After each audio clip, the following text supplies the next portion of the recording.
Who makes the better engines, BMW or Mercedes-Benz? Mercedes-Benz created some of those great oversized large V8 engines, produced a large amount of torque, some of their 6.2 liter V8s naturally aspirated, and then they transitioned to a twin turbo 4 liter, of course, but they stuck with their V8 engines and they've been known for that engine. BMW along the entire time has been creating more and more improvements on their inline silky smooth engines. Turbocharged, naturally aspirated straight six engines means a lot of their drivetrains were super smooth, easy to drive, and in recent years they've absolutely gone through the roof in terms of reliability.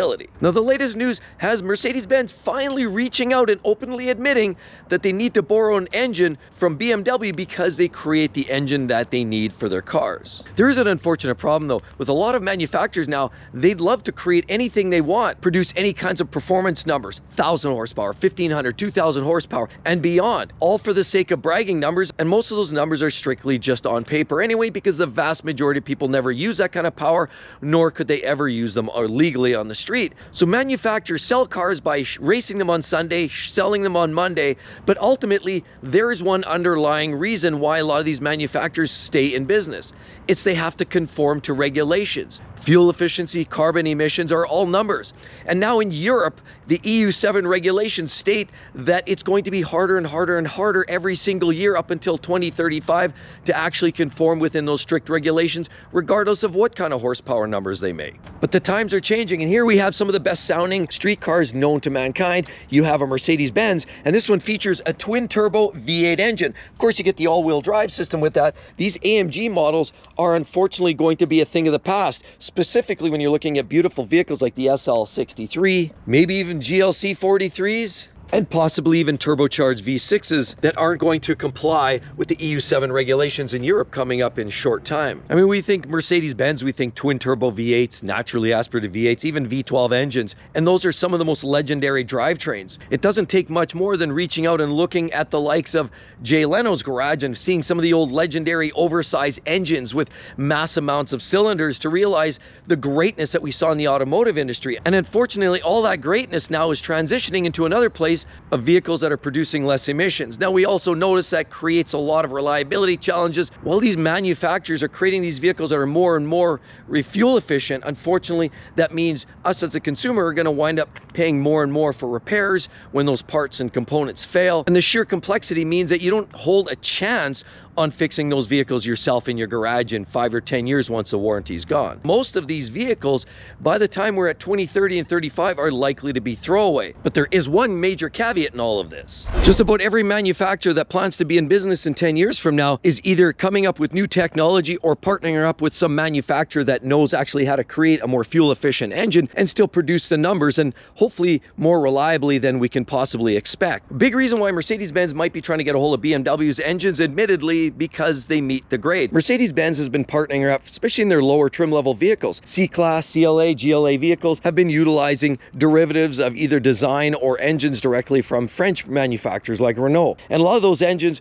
while they aren't the worst engines on the market, they're clearly not a tried and true Mercedes-Benz engine. In order for Mercedes-Benz to make those EU regulations by the projected date, we already seen them giving up a lot of their AMG C63, for example. They went with a hybrid turbocharged 2-liter 4-cylinder engine. Everybody said, no, I'm not having it. Everybody walked away and their sales went in the literal toilet. Mercedes also cannot sell their full-size pure electric G-Wagon. Mercedes has been, in fact, struggling with their transformation into the pure electric, or at least the hybrid space, in preparing for the EU7 regulations updates. If you're liking the video so far, you're gonna love the rest of the channel. Be sure to hit that subscribe button down below, and don't forget the notifications bell so you know when the next amazing videos come. If you were to ask me how reliable BMWs were from 20 years ago, I'd laugh and say, yeah, keep looking around for something else.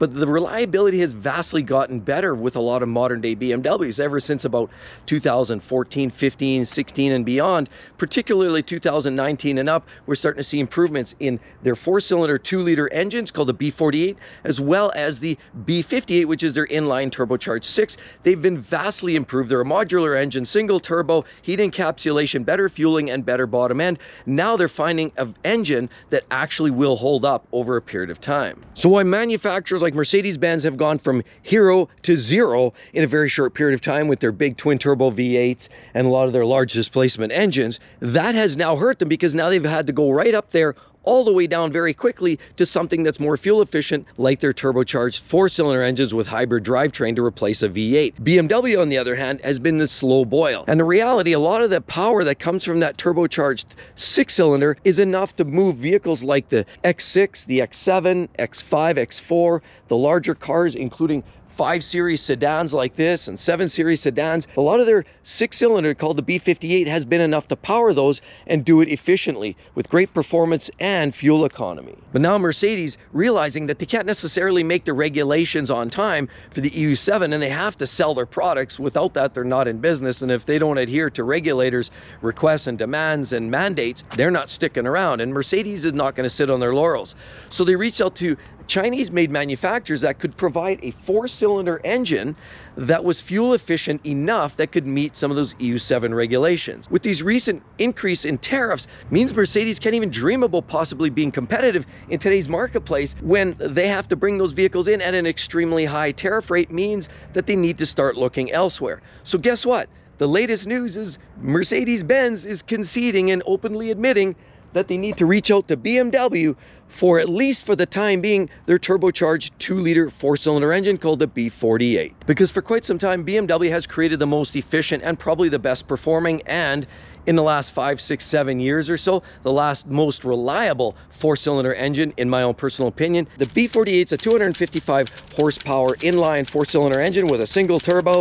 Of course, it now is also heat encapsulated, very much like the B58. Creates a decent amount of power, teamed up as well to the ZF 8-speed automatic transmission, which is one of the best in the business as well. It also creates a packaging that allows it to go not only in a rear-wheel drive platform, front-wheel drive platform as well, and it has the capability of teaming up with a hybrid drive, which unfortunately is a challenge for a lot of manufacturers, coming up with engines that they can turn and configure so it drives and bolts right up to a hybrid drive system. So BMW has exactly what Mercedes is looking for, and Mercedes has really got their back against the wall, with struggles selling their EVs, struggles selling their hybrids, struggles selling, of course, some of their AMG vehicles that are now smaller, shrunken down versions and morsels of what they used to be. Now Mercedes is really struggling and looking to team up and openly admitting they may need BMW's help. And because of all of this great news, you're probably starting to fall in love with BMW. Check out that video about the best BMWs you should buy, and check out that video about the best BMWs I would buy. Hope to see each and every one in the next one. See you all real soon, everybody. Bye-bye.